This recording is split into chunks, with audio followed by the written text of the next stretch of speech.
This is absolutely crazy. जी हाँ दोस्तों, ये ऑफिशियल कंफर्मेशन आ चुका है। पाकिस्तान ने भारत के ऊपर nuclear capable ballistic missile fire किया था। और दोस्तों, ये हो सकता है शायद दिल्ली एनसीआर की तरफ टारगेट किया गया था। आप लोगों को याद होगा 10 तारीख को मैंने आपके साथ एक वीडियो शेयर किया था जिसमें सिरसा से आ रहा था वो कैसे एक बैलिस्टिक मिसाइल या सब मिसाइल थी उस वक्त मैंने कहा था, जो कि इंटरसेप्ट हुआ है।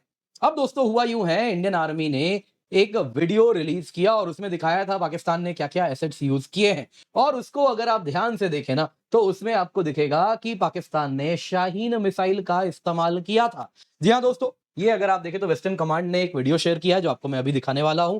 और इंडियन आर्मी के वेस्टर्न कमांड का कहना है, अगर आप देखिए उस वीडियो में 23 सेकंड पे शाहीन 2 मिसाइल दिखाया जा रहा है।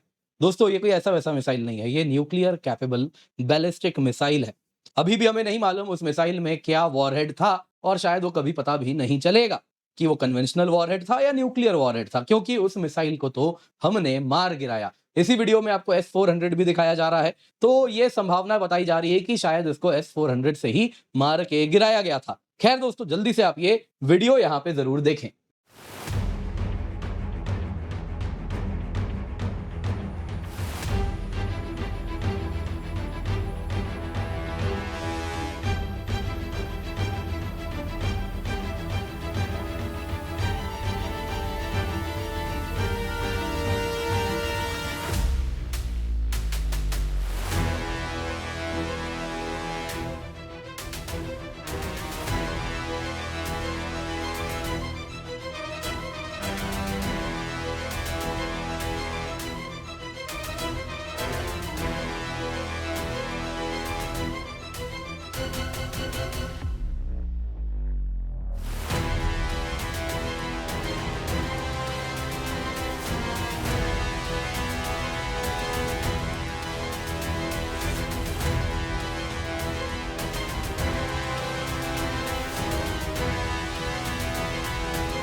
तो दोस्तों, जैसा आप लोगों ने देखा उस वीडियो में ढेर सारे कहीं ना कहीं इक्विपमेंट्स दिख रहे हैं, क्या क्या चाइना ने यूज किया और फिर हमने कैसे ईंट का जवाब पत्थर से दिया है। दोस्तों, लेकिन यहाँ पे बहुत बड़ी बात हो रही है कि पाकिस्तान इतना इररिस्पॉन्सिबल कंट्री हो गया है जो एक न्यूक्लियर कैपेबल मिसाइल यूज कर रहा है भारत के ऊपर। तो यहाँ पर दोस्तों बहुत ज्यादा हल्ला होना चाहिए। दोस्तों, यहाँ पे उस मिसाइल के इंटरसेप्शन के भी वीडियोज हैं। क्या इसके मायने हैं, क्या उस वीडियो के मायने हैं, दोनों को ही हमें ध्यान से एक बार देखना होगा। जल्दी से आपको एक वीडियो दिखाऊंगा मिसाइल इंटरसेप्शन का। उस टाइम भी एक वीडियो दिखाया था, लेकिन इस बार कुछ दूसरे वीडियोस आए हैं with respect to missile interception. जल्दी से आप इसको देखें।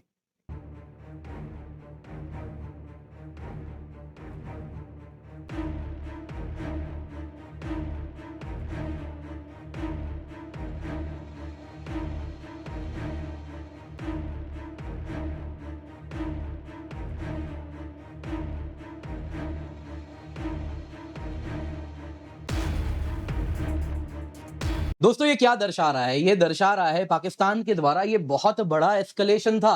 दोस्तों, पाकिस्तान को अब तक उसके अनुसार जो पनिशमेंट दी जानी चाहिए थी, कहीं ना कहीं वो और ज्यादा पनिशमेंट डिजर्व करता था। आप यूएस या रशिया पे एक इस प्रकार से न्यूक्लियर कैपेबल बैलिस्टिक मिसाइल चला देंगे तो वो क्या रिस्पॉन्ड देते, क्या रिस्पॉन्स वो देते? डेफिनेटली दोस्तों, वो अपने एडवर्सरी को एनहाइलेट कर देते।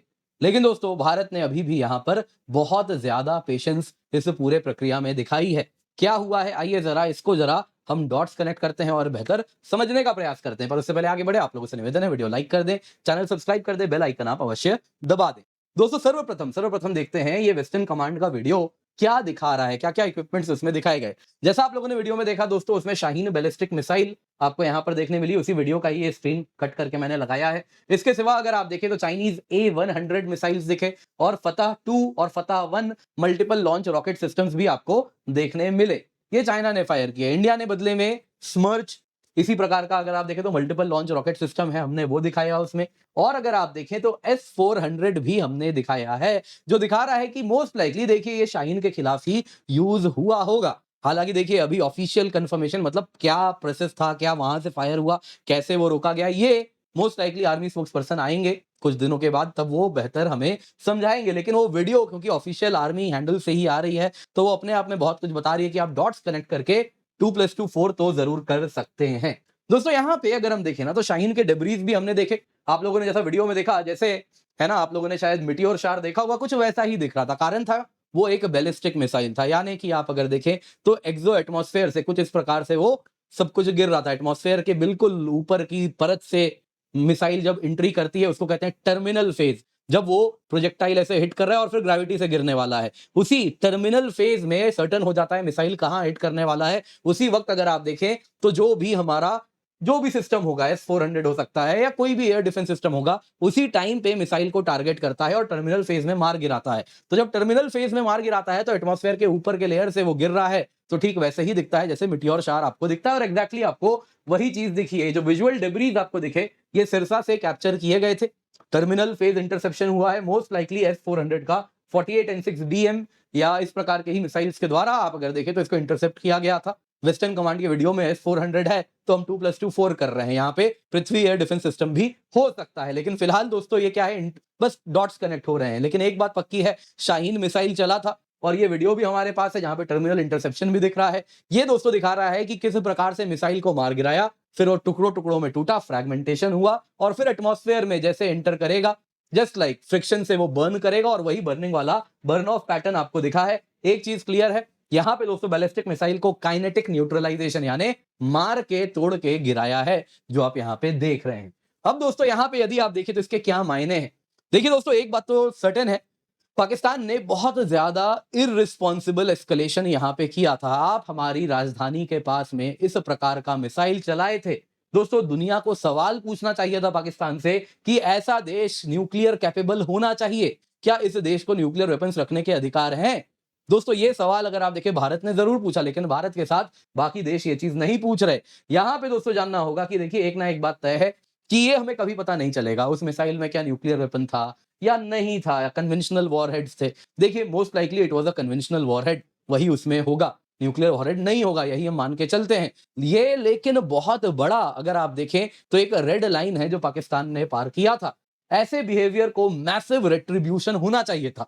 अब यहाँ पे हो सकता है आप कहेंगे कि देखिए इसके बाद ही हमने पाकिस्तान के 11 एयर बेसेस उड़ा दिए, न्यूक्लियर फैसिलिटी पाकिस्तान की थी उसको भी हमने उड़ाई है। यहाँ पे दोस्तों नूर खान एयर बेस आप देख रहे हैं, यहाँ पे टारगेट किया गया था कुछ इस प्रकार से, और यहाँ पे अगर आप देखें तो ये आप देख सकते हैं इस प्रकार से। खैर नूर खान एयरबेस में क्या हुआ उसके लिए सैटेलाइट इमेजरी की आवश्यकता नहीं है, लेकिन हमने रेट्रीब्यूशन किया। आप देख सकते हैं अब अगर हम कुछ डॉट्स जोड़ें तो ऐसी बात कही जा रही थी कि किराना हिल में न्यूक्लियर स्टोरेज साइट था, किसी ने उड़ा दिया उसको। वैसे ही जो एसपीडी एसेट्स थे पाकिस्तान के, उनके ऊपर हमला किया गया था। एसपीडी एसेट्स वो हैं जो पूरे के पूरे इनके न्यूक्लियर वेपन्स को कैसे फायर करना है, स्ट्रेटेजिक मिसाइल्स जो हैं वो कैसे फायर करने हैं, उन सबको ओवरसी करते हैं। ये बताता है कि उसके बाद हमने कहा कि पाकिस्तान के न्यूक्लियर कैपेबिलिटी को हमको अभी का अभी खत्म करना पड़ेगा और इसीलिए इस प्रकार से फायरिंग हुई होगी। देखिए सरकार अब तक नहीं करी, अगेन मैं 2+2 4 कर रहा हूं यहां पे। तो दोस्तों ये चीज कुछ इशारा तो जरूर इस तरफ कर रही है, लेकिन दोस्तों पाकिस्तान के लिए बहुत बड़ी चिंता की घड़ी है।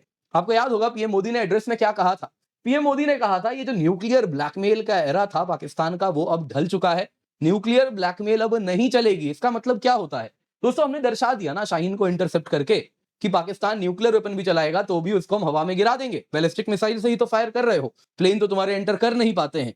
यहां तक कि आप देखें इंटरनेशनल बॉर्डर छोड़ो एलओसी भी पार नहीं कर पा रहे, इस प्रकार का एयर डिफेंस सिस्टम है। तो सबसे यहां पे कैपेबल सिस्टम पाकिस्तान के पास यही बैलिस्टिक मिसाइल है, उनको भी हम मार गिरा रहे हैं। तो न्यूक्लियर वेपन होगा तो चलाओगे कैसे, सबसे बड़ी समस्या पाकिस्तान के लिए ये है। तो ये तो सर्टेन हो गए कि पाकिस्तान यहां पे हमारे ऊपर न्यूक्लियर वेपन चला नहीं पाएगा, लेकिन एक बात तय है, भारत जब चाहे जहां चाहे जैसे चाहे, है ना, प्लेन के थ्रू, मिसाइल के थ्रू, सबमरीन लॉन्च्ड मिसाइल के थ्रू, एसएलबीएम, या फिर जैसे चाहे सबमरीन लॉन्च बैलिस्टिक मिसाइल जैसे चाहे वैसे हम पाकिस्तान के किसी भी शहर पे न्यूक्लियर वेपन्स या कन्वेंशनल वेपन्स गिरा सकते हैं। तो एक बात तो तय है, पाकिस्तान इससे एक बात समझ रहा है कि उसका न्यूक्लियर ब्लफ तो कॉल आउट हो रहा है। लेकिन यहां पे और एक बात आपको सोचनी होगी, पाकिस्तान ने क्या किया, इतना बड़ा कहीं ना कहीं आप देखें एस्केलेशन के बाद, ऐसे सीज फायर करने के बाद हमसे उसने समय खरीदा है, टाइम खरीदा है, और टाइम खरीदने के बाद ये सीज फायर कॉल आउट करने के बाद पाकिस्तान अब डेफिनेटली लेसन्स भी लर्न करेगा, और कुछ नहीं तो कुछ मेजर चेंजेस ओवरऑल होने वाले हैं। बहुत हमारा ये भोलापन होगा यदि हम सोच रहे हैं कि जो स्टेटस को है ये मेंटेन होने वाला है, अगली बार भी पाकिस्तान वही शाहीन चलाएगा और हम उसी S-400 से या पृथ्वी एयर डिफेंस सिस्टम से उसे मार गिराएंगे। ऐसा नहीं होगा दोस्तों। कहीं ना कहीं चाइना और अन्य पावर्स भी ये देख रहे हैं और वो देखेंगे अगर इस प्रकार से पाकिस्तान कमजोर पड़ेगा तो भारत इमर्ज करेगा और तेजी से, तो इसको वो कभी नहीं होने देंगे। तो जो मदद चाहिए पाकिस्तान को वो दी जाएगी। आप देखें ऑलरेडी पाकिस्तान नए वेपन्स में अब इन्वेस्ट करना शुरू करेगा। पाकिस्तान ने यहाँ पे अबाबील मिसाइल्स वगैरह भी टेस्ट किया था, 2 हफ्ते पहले की बात है। दोस्तों यहाँ पे अबाबील मिसाइल उसका डेफिनेटली भरोसा नहीं होगा अभी, तभी फायर नहीं किया। लेकिन अबाबील मिसाइल अगर आप देखें तो मीर्व कैपेबल है, यानी multiple independently targetable re entry vehicles हैं इसमें। तो अगर ये जब सक्सेसफुली बन जाएगा तो कहीं ना कहीं S-400 के लिए चिंता और हो जाएगी, हमें भी अपना air defence system game up करना पड़ेगा उसके अनुसार। दूसरी तरफ वो क्या करेगा दोस्तों, चाइना का DF-17 है, हाइपरसोनिक ग्लाइड मिसाइल है। ऑलरेडी बात चल रही है कि चाइना चाहेगा पाकिस्तान को हाइपरसोनिक वेपन भी बेचना। अब देखिए डायरेक्टली मिसाइल इस प्रकार का बेच नहीं सकता, तो कुछ ना कुछ जुगाड़ लगाएगा कि पाकिस्तान को टेक्नोलॉजी दे दे कि वो स्वयं बना ले।